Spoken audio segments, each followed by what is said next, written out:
नमस्कार दोस्तों, स्वागत है आप सभी का स्टूडेंट सॉल्यूशन क्लासेस में। हमने एनिमेश 2.0 में दक्षिणी चित्र शैली तथा मुगल शैली के बारे में पढ़ा था और आज हम पहाड़ी शैली के बारे में पढ़ेंगे। यहाँ के जो कलात्मक पक्ष है, भाव पक्ष है और तथा इसके साथ साथ यहाँ के जो प्रतिनिधि प्रतिनिधि जो चित्र हैं उनका हम अध्ययन करेंगे। तो आइए शुरू करते हैं पहाड़ी शैली। देखिए, जो पहाड़ी शैली है, सबसे पहले हम पहाड़ी शैली के जो ऐतिहासिक पृष्ठभूमि है उस ऐतिहासिक पृष्ठभूमि के बारे में जानेंगे कि पहाड़ी शैली की जो परंपरा जो चली आ रही है वो कहाँ से है, कैसे है, क्या क्या उसका वर्गीकरण हुआ है, उसके बारे में पढ़ेंगे। तो देखिए, जो पहाड़ी चित्रकला है उस पहाड़ी चित्रकला का जो क्वालिटी है, जो इसकी खास बात ये थी कि इसमें भावात्मकता जो थी उसको भावात्मक रूप को बताने के लिए यहाँ पर चित्रों में रसमयता तथा सुरमयता भी देखने को मिलती है, जो आज से पहले देखने को नहीं मिली थी। ये राजस्थानी शैली में थी, उसके बाद में ये सिर्फ पहाड़ी शैली में है। इसके बाद में यहाँ पर आत्मिक जो सौंदर्य है, जो आत्मिक सौंदर्य है, मतलब कि जो हमारी आत्मा है, जो वो अनुभव करती है, जो वो महसूस करती है उसको, तथा एस्थेटिक सेंस को, सौंदर्यात्मक बोध को, जो चीजें व्यक्त कर रही हैं वहां पर दैवीय अनुराग से उनको चित्रित किया जाता था पेंटिंग में। अर्थात कि जो ईश्वर के प्रति, जो भगवान के प्रति जो हमारी भावना है, जो हमारा अगाध प्रेम है, उसको ध्यान में रखकर चित्रण किया जाता था। और जो यहाँ पर इसकी जो स्थिति है, जो हिमाचल, पंजाब और हिमाचल में 20वीं शताब्दी में आज भी ये अस्तित्व में थी। और डॉक्टर जो आनंद कुमार स्वामी हैं, डॉक्टर आनंद कुमार स्वामी, इन्होंने पहाड़ी चित्रकला का वर्गीकरण किया है, उनको वर्गीकृत किया है। उनमें बसोली शैली, गुलेर शैली, कुल्लू शैली तथा नूरपुर शैली, इन चार शैलियों में इनका वर्गीकरण किया है। और इन चार शैलियों को क्या कहा जाता है? दक्षिणी चित्रमाला कहा जाता है। ध्यान रखिएगा, क्योंकि क्वेश्चन आता है कि दक्षिणी चित्रमाला में कौन सी शैलियां आती हैं, तो बसोली, गुलेर, कुल्लू और नूरपुर शैलियां आती है। इसके बाद में उत्तरी जो चित्रमाला है, ये तो थी दक्षिणी चित्रमाला। जो उत्तरी चित्रमाला है उसमें कौन सी शैली आती है? कांगड़ा शैली सबसे ज्यादा महत्वपूर्ण है, ध्यान रखिए। जो कांगड़ा शैली है, कांगड़ा शैली, इसका जो 18वीं शताब्दी का जो समय था, इसमें ये भारतीय जो चित्रकला थी, 18वीं शताब्दी में भारतीय चित्रकला का ये प्रमुख केंद्र बन गई थी कांगड़ा शैली, ध्यान रखें। और इनके यहाँ राजा थे संसार चंद्र, जिनके समय में कृष्ण भक्ति का इसमें समावेश हुआ। साथ ही साथ इस यहाँ की कला का जो श्रेष्ठ सम्मान है, इसको वो राजा संसार चंद्र के समय में मिला था, ध्यान रखिएगा। बहुत ही महत्वपूर्ण शासक हैं। इसके बाद जो पहाड़ी शैली है, उनको निम्न शैलियों में वर्गीकृत किया गया है। कौन सी शैलियां पहाड़ी शैली के अंतर्गत आती हैं? बसोली शैली, कांगड़ा शैली, कुल्लू शैली, मंडी शैली, कश्मीर शैली, चंबा शैली, गुलेर शैली, जम्मू शैली और गढ़वाल शैली, इन सभी को पहाड़ी शैली में लिया गया है।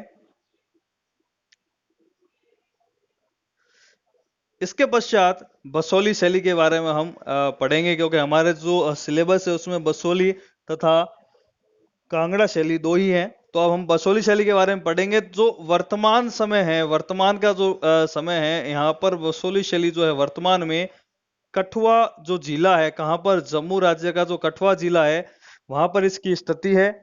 साथ में जो बसोली शैली थी, देखिए, बसोली शैली के संस्थापक जो थे वो थे भोगपाल, ध्यान रखिएगा नाम। भोगपाल बसोली शैली के संस्थापक थे। इन्होंने 735 ईस्वी में इनका समय था। और 735 ईस्वी से लेकर 16वीं शताब्दी तक बसोली शैली में किसी भी प्रकार की हलचल नहीं हुई थी, ध्यान रखिएगा। कोई हलचल नहीं हुई कला को लेकर, किसी अन्य ऐतिहासिक घटना को लेकर या किसी भी विषय को लेकर, यहाँ पर कोई भी किसी भी प्रकार की हलचल नहीं हुई थी। उसके बाद में जो राजा 1590 में जो राजा बने कृष्णपाल, यहाँ के श्रेष्ठ राजा थे कृष्णपाल, ये अकबर के संपर्क में आए थे। इनका एक पुत्र था जिनका नाम था भूपतपाल, ध्यान रखिए क्या नाम था इनके पुत्र का, भूपतपाल, जिनका समय था 1598 से 1655 ईस्वी तक। इन्होंने क्या किया कि आधुनिक वसूली की स्थापना की थी। जो हम अभी आधुनिक जो वसूली थी उसकी स्थापना किस करने का श्रेय किनको जाता है? भूपतपाल को। तो इन्होंने शाहजहां के समय में शाहजहां के दरबार में ये गए, शाहजहां के सामने गए, वहीं पर भूपतपाल द्वारा शाहजहां का सम्मान नामक जो चित्र है वो चित्र बनवाया गया था। और इस चित्र में ये चित्र सुरक्षित कहां पर है? डोगरा आर्ट गैलरी में, जो कहां पर है? जम्मू में। ये प्रश्न पूछा जाता है, थोड़ा सा ध्यान रखिएगा। और इसके बाद में बहुत से राजा हुए, जिनमें संग्रामपाल, मेदिनीपाल, अमृतपाल तथा कल्याणपाल थे। जो अमृतपाल थे इनका समय था 1757, और इनके समय में कला का प्रमुख केंद्र बन गया था बसोली, ध्यान रखिएगा। इसके बाद में राजा आए थे कल्याणपाल। तो कल्याणपाल जो थे इनका समय था 1845 ईस्वी में, और ये बाल शासक यानी कि बचपन में ये शासक बन गए थे। इसके बाद में ये जो कल्याणपाल थे इनका मृत्यु हो गई थी 1857 ईस्वी में, और ये संतानहीन थे, ध्यान रखिएगा। संतानहीन होने की वजह से बसोली पर विराम लग गया। इनके बाद में बसोली साम्राज्य का कोई भी शासक नहीं हुआ, तो बसोली पर यही समाप्ति हो गई थी। और जो जम्मू है, उस जम्मू की अपनी कोई शैली नहीं थी, ध्यान रखिएगा। ये अशैली थी, इसकी अपनी कोई शैली नहीं थी। तो अजीत घोष और जो मेहता थे, श्री मेहता थे, इन्होंने बसोली, यहाँ पे जो चित्र मिले उनको किनका माना था? बसोली का माना है। इनके बाद में बसोली चित्र शैली के जो विषय थे वो क्या थे? बसोली चित्र शैली के विषय में सबसे सर्वोपरि था वैष्णव धर्म, क्योंकि जो यहाँ के लोग थे वो वैष्णव धर्म को मानते थे और धर्म के प्रति उनकी अगाध आस्था थी। यहाँ पर चूंकि वैष्णव धर्म था तो कृष्ण से संबंधित चित्र बहुत बने। साथ ही साथ जो भक्ति साहित्य था उनको लेकर भी रचनाएं की गई। भक्ति साहित्यकार में कौन से साहित्यकारों की रचनाएं थी? सूरदास जी थे, मीरा, केशवदास, बिहारी। इन सभी के जो काव्य रचनाएं थी उनको लेकर यहाँ पर चित्रण हुआ है।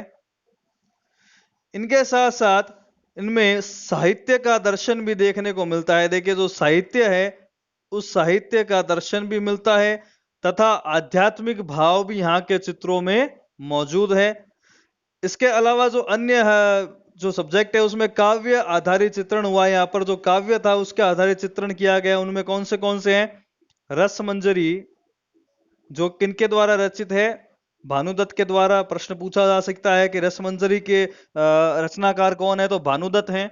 उनके बाद में आता है गीत गोविंद। गीत गोविंद के रचनाकार हैं जयदेव। ये भी प्रश्न पूछा जा सकता है। तो नायिका भेद को लेकर भी यहाँ पर चित्र बने, बारह मासा के भी चित्र बने, तथा रागमाला के भी यहाँ पर चित्र बने। और जो बारह मासा है उसमें नायक के रूप में कृष्ण को तथा नायिका के रूप में राधा को रखा जाता था। ध्यान रखिएगा, यहाँ पे भी प्रश्न बनता है कि बारह मासा में नायक और नायिका के रूप में किनको चित्रित किया जाता था? तो राधा और कृष्ण को हीरो और हीरोइन के रूप में बनाया जाता था। इसके बाद में व्यक्ति चित्र भी यहाँ पर चित्रण का माध्यम बना है। व्यक्ति चित्र भी बहुत सारे किए गए हैं। तो चित्रकार जो थे वो दरबारी थे, चूंकि राजा के अंडर में थे, और जो चित्रशालाएं थी, जो आर्ट गैलरीज जो थी वो राजा के अधीन थी। तो राज परिवार से संबंधित और उनकी जितनी भी घटनाएं थी उन्हीं को लेकर यहाँ पर व्यक्ति चित्र बने। इसके बाद बसोली शैली के चित्रों की जो विशेषताएं हैं उनके बारे में जानते हैं। बसोली शैली के चित्रों की क्या विशेषताएं रही हैं? बसोली शैली के चित्रों में देखिए सरलता थी, बहुत ज्यादा सरल थे बसोली शैली के चित्र। भावपूर्ण उनमें व्यंजना थी, जो हमारे मनोभाव थे उनकी अभिव्यक्ति थी बहुत अच्छे ढंग से। साथ ही जो रेखाएं थी वो बहुत ही ज्यादा कोमल थी रेखाएं। जो रूप निर्माण था, जो आकृतियां वगैरह बनाते थे उनमें लयात्मकता थी, रिदम हुआ करता था। इसके साथ साथ ओजपूर्ण रंग भी यहाँ पर थे, चमकदार रंगों का भी प्रयोग यहाँ पर किया गया है।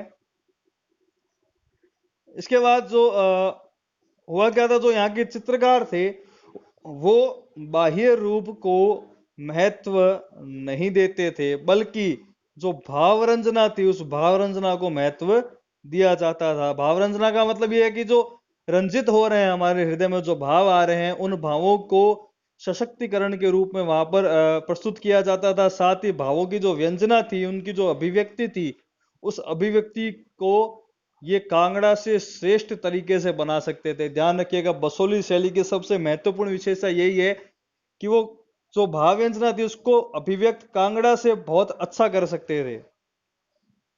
और इनकी जो विशेषताएं थी वो निम्न प्रकार से वर्गीकृत है: रूप निर्माण, हाशिए, वर्ण विन्यास, प्रकृति एवं पशु चित्रण और भवन चित्रण। यहाँ के जो अलग अलग विशेषता है उनका वर्गीकरण है।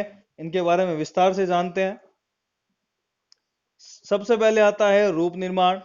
तो जो रूप निर्माण है उसमें रेखाएं जो है उनको प्रवाह पूर्ण बनाया गया है। जैसे कि उन्होंने आंख से लेके होठ के बीच में जो नाक बनाया है, उस नाक को सिंगल लाइन में वो लेते थे, लयात्मकता के साथ लेते थे, बिना तोड़े। उसी के साथ साथ जो यहाँ की जो आंखें थी, आंखों को बनाने में उन्होंने आंखें कैसे बनाते थे, ये यहाँ की आंखें सबसे महत्वपूर्ण है, ध्यान रखिएगा। आंखों में आकर्षण था, पद्माकर की आंखें बनाते थे। मतलब कि जो पुष्प होता था, जो कमल है, उनकी पंखुड़ियों के समान यहाँ की आंखें बनती थी। और सबसे खास बात कि ये कर्ण स्पर्शी आंखें बनाते थे। कर्ण का मतलब होता है कान। कान से जो आंखों का जो कॉर्नर है, वो जो कान से स्पर्श कर रहा है, ऐसी आंखें बनाते थे। साथ में यहाँ पर रस जो थे, वो भाव, रस भाव जो था उसमें लीन आंखें बनाते थे। जैसे आंखें जो है किसी ना किसी प्रेम रस में, श्रृंगार रस में डूबी हुई हैं, ऐसी उन आंखों को बनाया करते थे। इसके साथ जो हस्त मुद्राएं थी, हस्त मुद्राओं को लयात्मक बनाया करते थे। और अजंता की जो हस्त मुद्राएं थी, वो अजंता के बाद में सबसे अच्छी हस्त मुद्राएं सिर्फ और सिर्फ बसोली में देखने को मिलती हैं। इसके बाद में आता है हमारे वर्ण विन्यास, सॉरी, हाशिए। तो हाशियों में क्या था कि हाशियों में, हाशियों को जो बॉर्डर हुआ करते थे उनको बहुत ही पतला बनाते थे या पट्टीनुमा बनाते थे। इनमें जो रंग ये प्रयोग करते थे उनमें गहरे लाल रंग होता था, और कहीं कहीं पर ये गहरे पीले रंग का भी प्रयोग कर लेते थे। और बॉर्डर को कलर करने के बाद में उन पर लेख लिखा जाता था, जिसे टाकरी लिपि में लिखा जाता था। कौन सी लिपि में? टाकरी लिपि में। जो कौन से कलर से लिखते थे? ये सफेद रंग से लिखा करते थे। उसके बाद में आता है हमारा वर्ण विन्यास। जो वर्ण विन्यास है, वर्ण विन्यास में चमकदार जो अमिश्रित रंग है उनका प्रयोग किया जाता था। चमकदार अमिश्रित रंगों का प्रयोग था। सौंदर्य का समावेश था रंगों में। रंगों में प्राथमिक रंगों का प्रयोग करते थे, जैसे लाल, पीला और नीला जो प्राथमिक रंग है उनका यूज करते थे। तथा प्राथमिक के साथ साथ विरोधी रंगों का भी यूज किया करते थे। इनके बाद में आता है हमारे प्रकृति एवं पशु चित्रण। तो प्रकृति और पशु चित्रण में वृक्षों को ये बनाते थे। सबसे पहले प्रकृति चित्रण में वृक्ष जो थे उनकी या क्या लगा देते थे, ये कतार लगा देते थे। ध्यान रखिएगा, वृक्षों की कतार लगाते थे और हल्के और गहरे रंगों से वृक्ष को उभार देते थे, लाइट एंड शेड से उनको उभार देते थे। साथ ही साथ इन्हें मोरपंखी वृक्ष कौन से बनाते थे? मोरपंखी वृक्ष, अखरोट का वृक्ष, मजनू का वृक्ष, आम का वृक्ष, और इनको बहुत ही ऊंचा बनाते थे, हाइट पर इनको बनाया जाता था। और इनके साथ साथ जो पशु थे, उन पशुओं को बनाने का बसोली शैली का एक अपना ही तरीका था। कैसे बनाते थे उनको? उनके जो सिंग हुआ करते थे उनको मुड़े हुए बनाते थे। पशुओं को बहुत ही ज्यादा कमजोर बनाते थे, दुबले बनाते थे। तथा उनका जो पेट था उसको चिपका हुआ बनाते थे। कान थे उसको लंबे बनाते थे। तो ऐसा उनका पशु बनाने का तरीका हुआ करता था और वृक्ष का तरीका हुआ करता था। इनके बाद में ये जो पशु थे, ये पशु थे, ये बसोली शैली के जो फॉलोवर्स थे, जो बसोली शैली के जो परंपराएं थी बसोली शैली की, उनका प्रतीक था। और रागमाला भी इन चित्रों का बहुत ज्यादा यूज लिया गया है, इन प्रकार के पशु और वृक्षों का।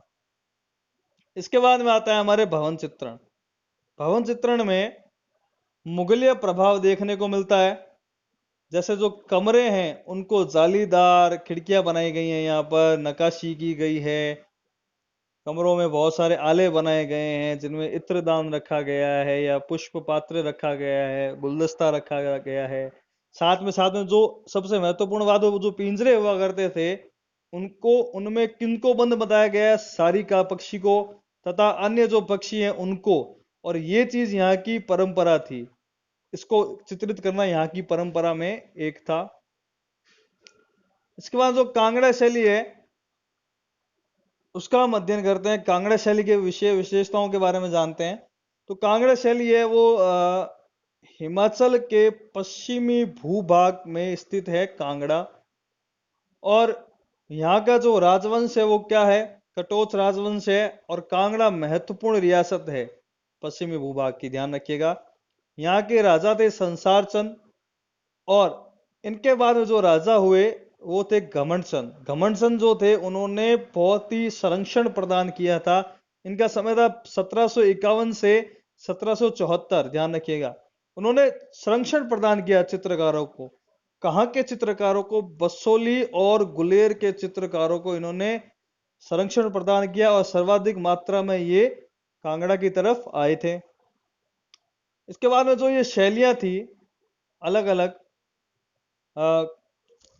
कांगड़ा शैली जो थी, इनमें किन किन शैलियों का मिश्रण देखने को मिलता है? स्थानीय शैली जो यहाँ की थी, मुगल का प्रभाव भी है, बसोली और गुलेर के चूंकि चित्रकार थे तो वहां की गुणवत्ता भी यहाँ पर आनी स्वाभाविक थी।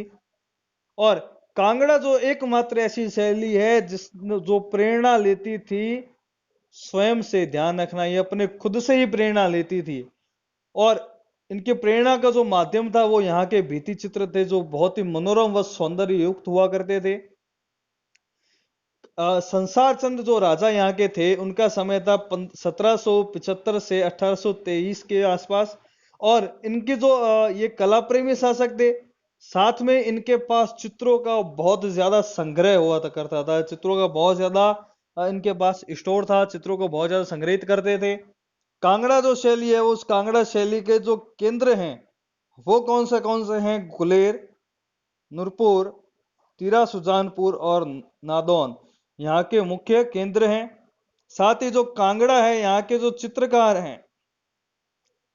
चित्रकार हैं उनके नाम बहुत कम मिले, पर जितने भी मिले हैं उनमें फत्तू, परखू, कुशन लाल या खुशाला महत्वपूर्ण है। इनके साथ साथ जो नैनसुख है वो और उसका जो परिवार है, ये दोनों, इनका योगदान बहुत ज्यादा महत्वपूर्ण है। इनके बाद में संसार चंद के बाद में शिथिल पड़ गई थी जो कांगड़ा की जो कला थी, वो बहुत ज्यादा शिथिल हो गई थी। उसके बाद में जो गद्दी पर आसीन हुए वो थे अनिरुद्ध, राजा अनिरुद्ध। उन्होंने, वो क्या थे? वो परिवार, राजपाट और राजनीतिक उठापटक में उलझे हुए रहे थे। तो इनकी वजह से क्या हुआ कि कला के ऊपर ज्यादा ध्यान नहीं दे पाए। साथ ही साथ इन्होंने जो चित्र थे यहाँ के कांगड़ा के, जो बहुत ही सुप्रसिद्ध चित्र थे, बहुत कलाकृतियां जो थी, उनको अपने बहनोई को भिजवा दिया था। कहाँ पर? गढ़वाल में, ध्यान रखने का। इसके बाद में इन्होंने अनिरुद्ध जी के बाद में सिखों ने कांगड़ा को अपने अधीन कर लिया था। और इनके बाद में ब्रिटिश ने कांगड़ा के ऊपर अपना अधिकार किया, कांगड़ा को अपने अधीन कर लिया। 1905 में एक भूकंप आया था जिससे कांगड़ा जो था वो तहस नहस हो गया था, और बहुत ज्यादा क्षति पहुंची थी कांगड़ा को। इसकी वजह से कांगड़ा का जो समय अवधि थी वो सारी समाप्त हो गई थी, वहां की रियासत समाप्त हो गई थी। अब आते हैं कांगड़ा शैली के विषय क्या थे। कांगड़ा शैली के विषयों में धार्मिक और वैष्णव, इन दोनों का समावेश था। और भक्ति काव्य तथा रीति काव्य भी इसमें था। नायक के रूप में किसको चित्रित करते थे? कृष्ण को। और नायिका के रूप में राधा को। इनके अन्य विषय में रामायण, महाभारत, नल दमन या नल दमयंती, शिव पार्वती, बिहारी, सतसई, केशवदास, रसिक प्रिया जो किनकी है? भानुदत्त की है। इन ये सभी विषय इनके चित्रण के रहे हैं। इनके साथ साथ इन्होंने नायिका भेद, बारहमासा, राग रागिनी, दरबारी तथा व्यक्ति चित्र भी बनवाए। तो सर्वप्रथम है नायिका भेद। नायिका को इन्होंने जो तीन प्रकार की जो नायिकाएं थी, तीन स्वभाव की जो नायिकाएं थी, उनको चित्रित किया, जिनमें स्व किया, पर किया और सामान्य नायिकाएं थी, इनको चित्रण किया। साथ ही जो साहित्य में जो नायिकाएं हैं, उनको 8 प्रकार का बताया गया है। सबसे पहले है स्वाधीन पतिका, उत्का या उत्कंठिता, वासक सज्जा, अभिसंधिता, खंडिता, प्रोषित पतिका, विप्रलब्धा और अभिसारिका। और एक बात का ध्यान रखिएगा कि चित्रण के मामले में स्वाधीन पतिका, वासक सज्जा और अभिसारिका को ज्यादा मात्रा में चित्रित किया गया है। इनका चित्रण सबसे ज्यादा हुआ है। इनके बाद आता है 12 मासा। 12 मासा में वर्ष की जो सभी महीने थे उनको चित्रित किया गया है। उनमें 6 ऋतुएं जो हैं उनको अपने महीने के अनुसार उनको चित्रित किया गया, उनके स्वभाव के अनुसार उनको चित्रित किया गया है। चित्रित करने के लिए उन्होंने वहां पर पेड़ पौधे उसी ऋतु के अनुसार चित्रण किया है। देखिए, इसमें ग्रीष्म, वर्षा, शीत, हेमंत, शिशिर और शरद ऋतु का चित्रण हुआ है। इनमें जो पुरुष था उसको कृष्ण के रूप में और आत्मा यानी प्रकृति को राधा के रूप में चित्रित किया गया है। साथ में जो राग रागिनी है, इसके बाद में तो राग रागिनी में राग को, रागिनियों को उनके स्वभाव के अनुसार चित्रित किया गया है। ध्यान रखिएगा, उनके स्वभाव जो था उन्हीं के अनुसार उनको चित्रित किया गया है। उनका जो मूल भाव था उसी मूल भाव के आधार पर उनको रूप प्रदान किया गया। और जो चित्रित किए गए थे उनको तो कौन से रूप में किए गए थे? जो राग थे उनको पुरुषों में और जो रागिनी थी उनको स्त्रियों के आकृतियों में चित्रित किया गया।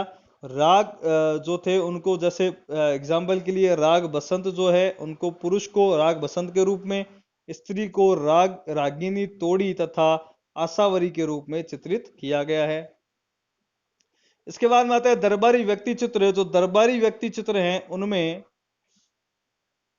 चूंकि दरबार जो था वो नियंत्रित करता था चित्रकारों को, दरबार में जो चित्रकार चूंकि दरबार में नियुक्त थे, इनमें राज परिवार था तो राज परिवार की व्यक्ति चित्र, जैसे ही कोई राज परिवार किसी उत्सव वगैरह में जाता था तो उस उत्सव के चित्र बनाते थे।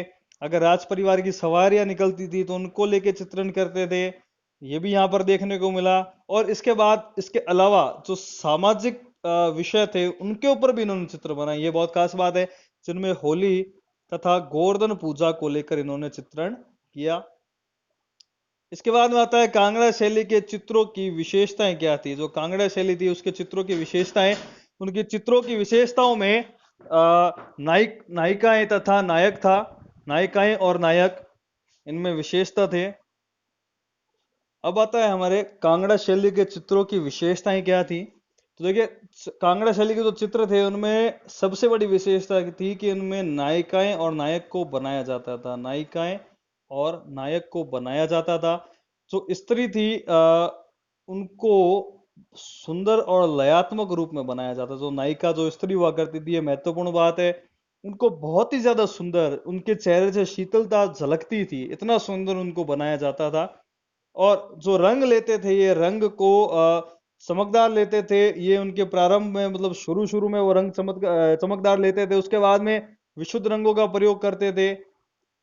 और जो बाद का समय था उसमें इनके रंग विधान में सूफियाना बना गया था रंगों में। और जो हाशिए ये बनाते थे, वही बात है कि जो हाशियों को पीले और लाल रंग में बनाया करते थे, टांकरी लिपि में इसके ऊपर लेख लिखा करते थे जो सफेद रंग में होता था। इसके बाद में आता है आत्मिक भाव। सबसे महत्वपूर्ण है कि इसमें आत्मिक भाव है। आत्मिक भाव में जो अनुभूति थी, मानव की जो अनुभूति थी, उसको महत्व दिया जाता था। मतलब जैसा वो महसूस करते थे, किनको लेकर, सब्जेक्ट क्या थे, जो धार्मिक, पौराणिक और साहित्यिक, इनसे जो वो महसूस करते थे उनको चित्रण करना। और इन चित्रों को वो बहुत ही सहजता और सरलता उसमें परिलक्षित करवाते थे। सहजता और सरलता उनके चित्रों में दिखाई देती थी। जो भवन निर्माण था, उस भवन निर्माण को सफेद रंग का प्रयोग करते थे ये भवन निर्माण में। और सबसे महत्वपूर्ण बात कि जो पहाड़ी शैली है, पूरी पहाड़ी शैली, सिर्फ कांगड़ा या बसोली नहीं, पूरी पहाड़ी शैली में आध्यात्मिक एवं दार्शनिक भाव का जो समावेश है वो हमें बहुत अच्छे ढंग से देखने को मिलता है। स्पिरिचुअल और फिलोसॉफिकल जो इसमें मीनिंग है वो बहुत ज़्यादा महत्वपूर्ण है। और जो हमारा जो अगला जो वीडियो है उसमें हम देखेंगे कि जो चित्र थे, इसके प्रतिनिधि जो प्रमुख चित्र थे उनका अध्ययन करेंगे, ताकि हम इनके गूढ़ रहस्य को समझ पाएं, इनके चित्रों की कोमलता और सहजता तथा सरलता को आत्मसात कर पाएं। धन्यवाद।